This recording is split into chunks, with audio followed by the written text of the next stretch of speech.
my understanding of what overlanding is, it's travel, right? But it's like vehicle assisted travel, specifically, at least for my definition, sort of into the backcountry, like you're getting off pavement. It doesn't have to be necessarily like crazy tough roads. I mean, those are definitely more fun. But getting out there where you're doing like long distances and you're getting out of places that are pretty remote, you're not seeing a lot of other humans out there, ideally. So you can really feel like you've explored.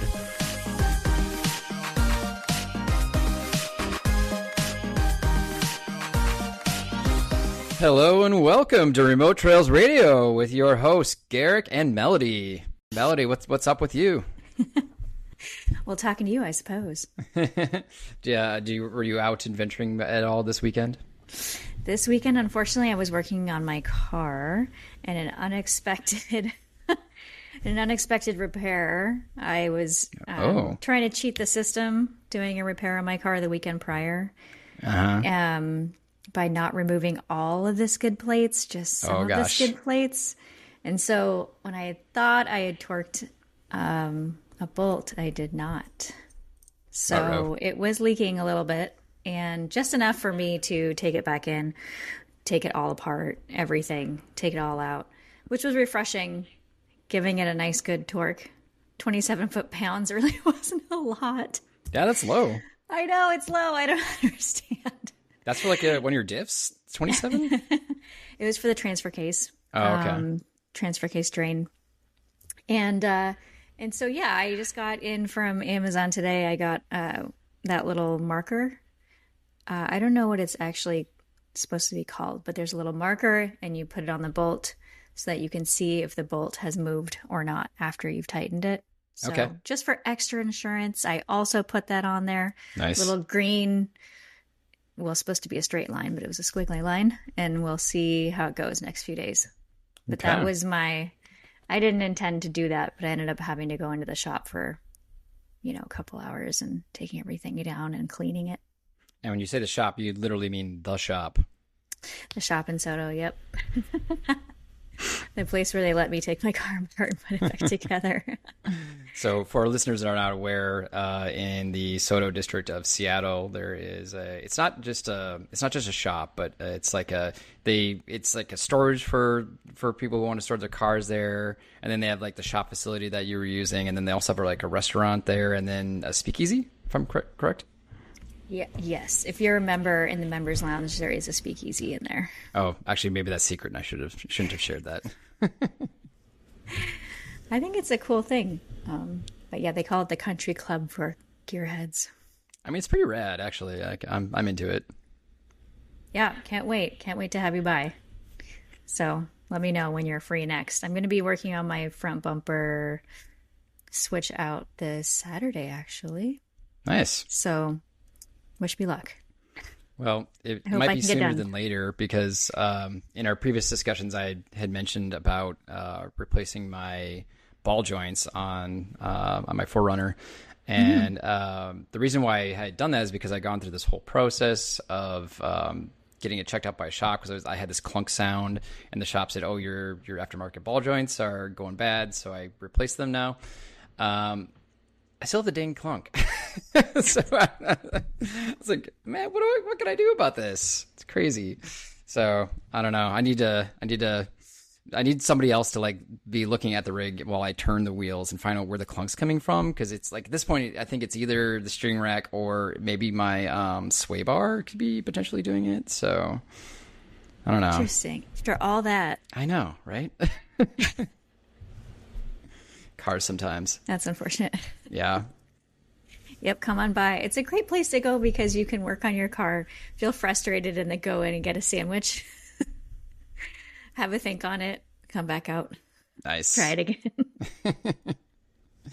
Get that good sandwich energy going. Okay, I like it. So what's the next adventure you have for your 4Runner, actually? That's a really good question. I have been in a terrible personal state of stress because I have to move. So I really haven't been thinking about trips. Actually, I've been saying no to a lot of trips because I want to make time for looking at houses or apartments or condos or whatever Sure. Whatever I finally decide to do. And that's pretty unfortunate because I feel like the last few weekends there's been some good opportunities and I've said no to either repair my car or look for a place to live. So until that's settled. But I am still thinking about leading another Vancouver Island trip this time next year. So August, September next year.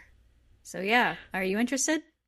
Oh, I'm very interested. Okay. So I do have some questions that I'll be asking you later on this episode, and I'm sure we'll be talking about Vancouver Island specifically, rather.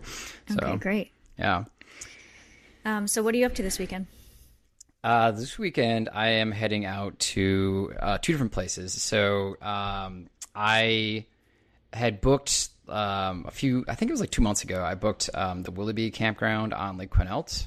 It was this thing where like somehow I guess they like released some of the sites like in the middle of the summer for like later in the summer. So I have that booked for Friday and Saturday night.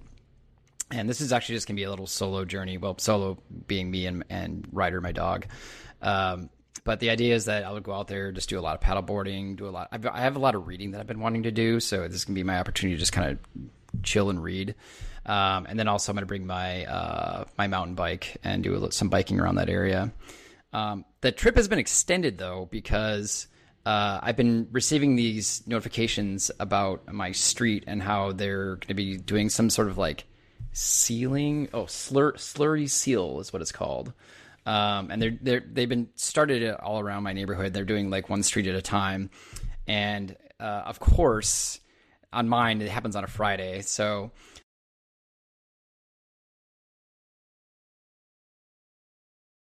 what's a slurry seal? So I don't entirely know. It just like it says we will slurry seal your street. It doesn't really give much information. Oh, here it is. Slurry sealing is a one-day process. It takes about 8 hours where a mixture of asphalt and aggregate is applied to the road. This protective seal coat will extend the life of the pavement. So they're doing that. It's an 8-hour process. You can't drive on it for like the 8 hours. And then I think they want like an extra 4 hours. So it's like this 12-hour closed window where you can't drive on the street at all. So if you want to use your car, you basically have to go park somewhere else. So for me, that's problematic because I want to load up my car with all my stuff prior to leaving, but I don't want to like load it all up and then like go park it somewhere where I can't see it, right? With all my camping stuff in there. So my other option would be I load it all up in my driveway and then I just leave before 7, which isn't terrible, but because I can't like check until 2:30, I'd have to just go out to the coast and just, I don't know, make sure I was near my car the entire time, which I don't know. It probably wouldn't be that bad, but I don't love that.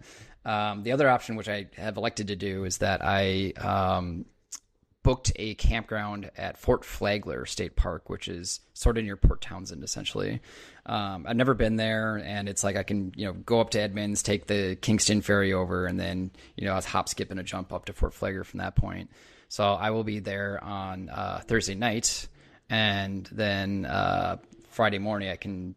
They actually have some trails that I can ride around there, so do that, and then I'm going to take the north route around the Olympics, and then go down to Lake Quinault from there. Wow, sounds like a great trip. Yeah, I'm looking forward to it. The other trip I wanted to mention was the last weekend I was at a place you know all too well because you have your own story about this particular area, the Fortune Creek Trail, which leads to Gallagher Head Lake. This was a 3-day trip because we went up on Friday and came back on Sunday. The reason why I mentioned you about this because last time we did it, which for me was 2 years ago, I think probably the last time you did it as well. You had a special friend visit your car along the way up, just out of the blue. Who's my special friend? It left a lasting impact on your door, if I remember correctly. Oh, wow. We're talking about the zombie tree. They came out and hit my car. Yeah. It was bad. Oh, man. I remember that. Yeah. We noted the area as we were riding up there. We're like, this is the place where the tree hit Miley's car just out of blue. The thing was like, it's so weird to me because that trail is pretty rocky most of the way. So there must have just been a bunch of debris down that just had fallen like before we did that particular ride, because there was nothing on the trail this time around that could possibly even have done that, because we weren't like driving over logs or anything. It was so weird. And there were several cars ahead of me as we passed that trail, no problem. Very open road. Right. So open weird. Forest road. Yeah, and then I wasn't able to get my door fixed for months because of backlogs for parts, and then my favorite repair place. And so then I had to continue doing more overland trips without a passenger door. Oh gosh. Because I couldn't roll down the window. I couldn't open it because it was so dented. So it was really tough not being able to use that space that I'm used to using, the passenger side. Yeah. Wasn't that like shortly before the Vancouver Island trip from 2 years ago? Yeah. Exactly. Yeah, so that whole trip, you just couldn't even like basically use that door. Yeah, I had to keep reminding myself to not roll down the window and not open the door. Dang. Otherwise, so it wouldn't annoying. close again. I had something similar to that when we were in Nevada, where our mutual friend Ann just backed into Ann. my car. My parked car. Oh, Ann felt so bad. Yeah. Sorry, Ann, if you're listening to this. Oh, poor Ann. We love her. Yeah, we do. But it was fine. It actually mostly just hit the my front fender, so it didn't have too much of a problem. But the only thing that was kind of annoying is that I couldn't fully open my door the entire trip, and it's like when you're my driver door, It's right? your So it's like driver when door. you're opening and closing just constantly. So Yeah, it's really tough to see when you have that rear camera, and you have trash on the back on your ladder that you almost never use except for an extreme circumstance where you're in the middle of the desert for a week and a half. right. And you have to remember, oh yeah, it sticks out quite far.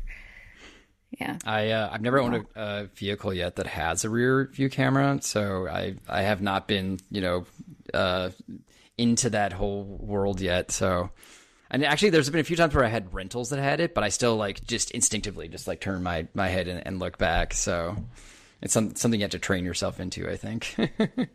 So this is a good segue because who are you? What do you drive? Okay. Yes, my name is Garrick. I live in Seattle, Washington. I've been here since 2010, I think. And I drive a 2001 Toyota 4Runner SR5. And I know that you are also a 4Runner owner and enjoyer, if that's a term. 4Runner lover. Yeah. So who are you? I Miss am Melody. I also live in Seattle, and I have a 2018 4Runner off-road premium, and I love it to death. It is a gray metallic color, and I've been working on it for the last 6 years. Yeah. Nice. It's been fun. So with your 4Runner, since that's what the topic's on right now, what would be you consider your best mod and your worst mod that you've done to it over these 6 years? Ooh, the best mod has got to be the cell phone holder on the inside of the car. That's legit. It helps me, tells me where to go. Yeah. Navigation's important. Now there's so many great mods. That's probably the one I think of the most. The worst mod has been, so I have KDSS on my car, which I love, and I will not delete it. I know there's varying opinions on that, but for the people that don't know, could you give just a quick synopsis of what KDSS is? Oh, well, KDSS is, I think it's electronic. It's got an actuator, but KDSS is essentially a suspension system that helps to improve your ride at high speeds when when making corners, so that your vehicle is less tippy. So the vehicle is supposed to maintain that flatness as you go through a curve. I really love it because I use mine as a daily, so it's also going on the freeway quite a lot, mostly sitting in traffic on the daily, but I do enjoy the ride performance on it. So because of that that actuator and where it's located, it does create difficulties when making mods, when doing mods. And so I think the worst one I did was yet another mod to try and even out the car, because after you lift it, it does have a little bit of a lean. When you try and fix that lean and then you go off-road again, it kind of resets the actuator and it starts to lean again. Oh, interesting. Huh. So they have developed different mods that you can put on your car. So I'm forgetting the exact one that I did, but it was, $200 down the drain. You buy it, you put it on, you hope for the best, and it's still got that. It just really wants to lean. Okay, so that's the worst mod right there. It yes, doesn't actually fix the problem mod. Yeah. Yes. That seems like so it would many qualify. things, right? It's too bad though, because like what the KDS says, at least as far as my understanding of it is that you get that like sway, like ultra sway bar sort of functionality when you're at high speeds, but also because it's not actuating when you're at slow speeds, it's almost like it's not quite as good as like a sway bar disconnect, but at least it's better than just having like a 100% full-time sway bar like most of us have. Yeah. So I mean, it should in theory be like the ultimate thing to have as far as the options on the 5th gen, but yeah, I think it was only an extra $5,000 when I purchased the car new. So I don't think it was too big of a deal. So I think that if people decide that they don't like it when they're off-roading, they can either try and get a switch to turn it off if they feel like it, or they can actually do an actual delete. Gotcha. There's also a fun way to break it too. If you try and reset it so that you don't have that lean, and then you accidentally let out all the liquid, you can be a $5,000 repair problem at the Toyota dealership. Yeah.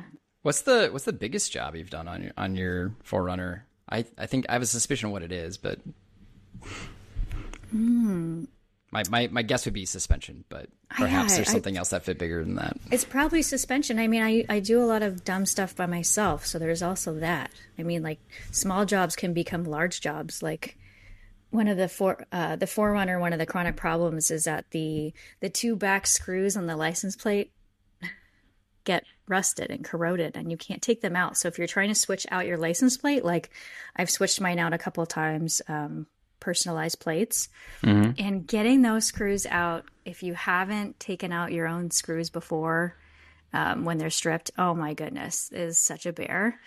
Yikes. So, 2 30-second things that turn into, 4 hours. I feel like that happens a lot. I've also put on the rack mostly by myself, and it's steel. So that was just like so dumb decisions. You know what I mean? Like, I gotta get this on right now, and I have to do it at night when I'm off work. Does that thing ship as like all one piece? Because you have that like whole big diamond pattern on there, right? It does, and I didn't want to wait for the rack to be done in 6 months, so I bought it on OfferUp from a guy out in Yakima. So I actually had to strap it to the top of my car. Oh gosh! Drive all the way back to Seattle before being able to install it. By that time, it was quite dark. Yeah, for people that are not from this area, like Yakima to Seattle, that's got to be 3-hour drive, I guess, right? Mm-hmm. Dang, and that's at like interstate speeds too. It's wild. But the lift was definitely a much more difficult mod. I would say, I mean, I really wanted to do everything myself with a very patient friend who was letting me figure it out. Just making sure I didn't poke my eye out. So that took 11 hours, including lunch. That's actually pretty good though. Like that's actually, I would expect it to, because I remember hearing about our mutual friends, the Bareillas. They were doing Chelsea's suspension. I think it took them like several days to get that figured out, and they had like a actual professional mechanic helping them out and everything. So it's like, geez, I did not do mine. Oh, you did not do yours? I did not do my own suspension. I paid for somebody to do my suspension, so I feel better about that decision every time I hear about other people doing that on their own. Well, then I had a leak in my suspension recently. I had a leak in the coilover, so I had to send those back to ARB, And so I had to pull them out, and it's it's just like doing your suspension all over again. Yeah, pretty much. Yeah, it's basically like 90% of it is that with the guess. So and then leaving your car up on jacks until you get them back. Airbnb was great. Oh my gosh, they were so amazing. They got those to me so quickly. I was wondering what the total turnaround with that was. I mean, it took me a day to take them out, and then I had to do them so early so that I could get them to the post office fast enough before the post office closed. And actually, they were the ones that took the longest. I think they gave me a prepaid label for UPS. Was it UPS or FedEx? And they were the ones that took the longest to ship it. Wow. Priority. And once they got them 2 days late, or 2 or 3 days later, it was supposed to be overnight, but it didn't get to them till 3 days later. I think they turned it around in 1.5 days and then shipped it back to me. I had them right away. So it was really quick. So I got a rental car just in case. And didn't have to rent it for very long. It was wonderful. Yeah. But then I had to put it all back together, and it's just kind of a bear. Talk about ball joint. So, to shift gears a little bit here, I'm just going to give you a very broad question, and you can do with it what you like. Okay. But the question is, why overlanding? Oof. It's been really hard to come to grips with calling myself an overlander. You know that. I feel like I've been synonymous with being an off-roader. Sure. So making that transition has been hard. But I mean, the reality is I do drive around and camp. So I guess that's that might be the qualifying factor of being an overlander, is using your car to the fullest potential. What was your question? Well, my question was why overlanding, but if you want to define how you define overlanding, that's perfectly reasonable too. Oh, right. Okay. So why would be, I originally got my car because I wanted access to places that weren't necessarily on pavement, sure. and to explore. So I think that overlanding is like the natural next step, is really being out in the wilderness and enjoying yourself while trying out really difficult roads. But yeah, what about you? So overlanding, I kind of fell back into it, to be honest. I didn't have a car for about 4 years prior to getting my current 4Runner. And I was definitely a pandemic person that got into it. I was planning on getting a vehicle because I bought a house that had an actual driveway in 2019. So I knew like at some point I was going to get a car. So I had spent the entire winter of 2019 and 2020 thinking about what kind of car I wanted to get. I am almost too embarrassed to admit that I was mostly considering a Honda Element as my rig, because all I wanted was something that I could get around town easy. I had good, cargo space in it, and had all-wheel drive, so I could at least take it to campgrounds and whatnot. That was my needs list. But as it turns out, Honda Elements, they actually didn't sell very well. So there's not a lot of them out there that still exist today. Because I think that last year they were produced with something like 2011 or something like that. So they're all pretty old now. Then I started looking. I don't know how I got into 4Runners, but they were listed as a good adventure vehicle or something like that. And I actually wasn't even going to get a third gen. I was actually looking. I first looked at fifth gens, and I don't know. I thought their pricing was a little high considering that some of the oldest ones are from 2010. So then I was actually dead set on getting a fourth gen, which I think personally is the least coolest looking of all of them, but it was my favorite. Yeah, well, they had the V8 version. Really, it is a favorite? I can't believe it. I love that headlight look. Oh man, I don't know. It's the most minivan looking of all of them to me. Oh, shade. I mean, when you see the overland rings that are built up fourth gens, they look cool, right? It's just there's something about the plastic they have on that thing that just really bothers me. But I was dead set on getting a V8 because for a minute there, V8. They're a fourth gen, they were actually cheap. But then I think everybody sort of figured it out when the pandemic started. So that sort of disappeared. But then I looked at third gens and found mine for, I thought was a pretty dang good deal.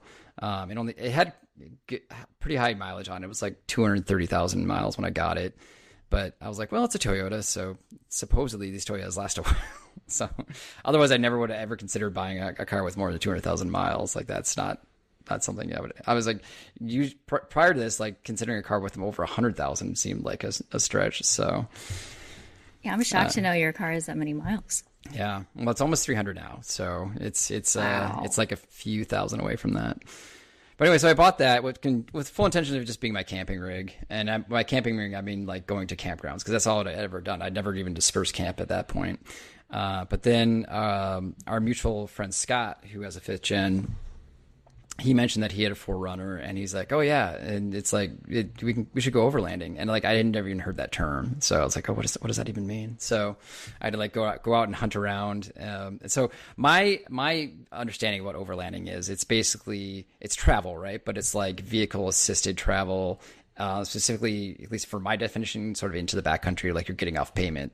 It doesn't have to be necessarily like crazy tough roads. I mean, those are definitely more fun.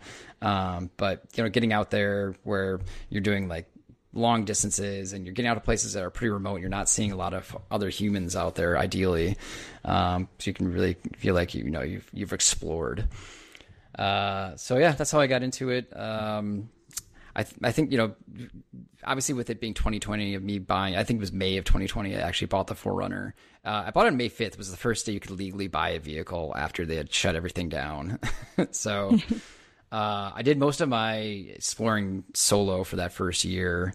Somebody had clued me into a book called like The Wild Roads of Washington, and it had like a big list of, it's actually mostly Forest Service roads. Like it's stuff that we would consider tame. Mostly, I mean, there's a couple that are interesting, like Hearts Pass is pretty intense. I don't think it's like technically hard, but it's just like you're on this like crazy cliff road, and there's like it's like really narrow, and it's also like I think that the tallest road in Washington State. So it's got some good stuff in there, and it was a great introduction to like getting out there, because like the guy who's the author, I wish I had in front of me so I could give him props, but he talked about how he did all those roads in, like a 1970s Subaru or something like that. And he just like carried like a shovel and a few other items, for recovery gear. Oh my gosh. Yeah. I mean, obviously this is all doing the stuff during the summer, right? Like most of those roads, you try doing them in the winter, it's a whole different ball game. It's like, you have to have a rig that's set up for that. It's like doing it all over again. Yep. Exactly. In a different way. And it's different varying levels of mud or snow can really change it. Yeah. Especially anything that's like a serious incline, even if it's not snow and it's just wet, it's just amazing how much that traction can make a difference. So, as far as like why overlanding, I've always enjoyed camping a lot. That's what got me into it, and I like how overlanding allows me to go further. Like I've had this plan where I was like, okay, well, I've got all these neat things to see in Washington State. So I've kind of done that. Like, I'm sure there's still more things to see, but I've seen like the big things in Washington State at this point. So, in my mind, I have this like spiral that, I'm doing from, this very center of the spiral is Seattle, and then I'm breaking out from there. So like the previously mentioned Vancouver Island trip, Nevada, Idaho, Oregon, hitting all these. I want to get further into BC. I want to do Moab. So the fact that you can do that pretty comfortably with overlanding, it's great. Also, I can involve my dog, because I also have a motorcycle and a bicycle, and I like to do adventures on those, but it's not as dog friendly. So it's really nice to have my dog, even though he's a little jerk, but he's a little jerk that I love. So. My dog is not the biggest fan of your dog. Yeah. But they do coexist wonderfully together. I was going to ask you about that, because you also have an affinity for motorcycles. And I wonder, maybe tell me a little bit about that, but also how you balance both motorized activities at the same time. Oh, well, the balance is not well. Every weekend it's just like, oh, what am I going to do this week with all these recreational choices that I have available to me? But yeah, the motorcycling is kind of an interesting story, because I got my endorsement when I lived down in Florida. I was living in Jacksonville, Florida, and I don't even know what specifically got me interested into it. I think it was just one of those things. I think you're just like, at that point I was like in my 20s. I think if you're just a dude in your 20s in America, you're just going to be interested in motorcycles generally, unless like somebody had like a really bad experience with them, which does happen. But I didn't have any sort of qualms, I guess, to prevent me. And also I tend to be a pretty safe person, so I try to be like, I don't ride fast or drive fast or anything like that. As you know, I'm in my 4Runner, I rarely go above 70 miles per hour. I'm like, no, this is a comfortable cruising speed. So comfortable cruising speed is kind of my motto, just in most things. But yeah, so in Florida, I got my endorsement. That would have been like 2008, I think. And I had a little 250 single cylinder. It's like a Honda CBR. It's a Nighthawk is what it's called, like CBR 150 or something like that. Or no, just CB 150. That's what it was. And I would just use that basically to just tool around along the ocean, because we had some really cool ocean routes near Jacksonville, where it's like these highways that hardly anybody's driving, and it's like beautiful, views of the ocean and the beach and whatnot along the way. So it was cool to just get out and tool around on that thing.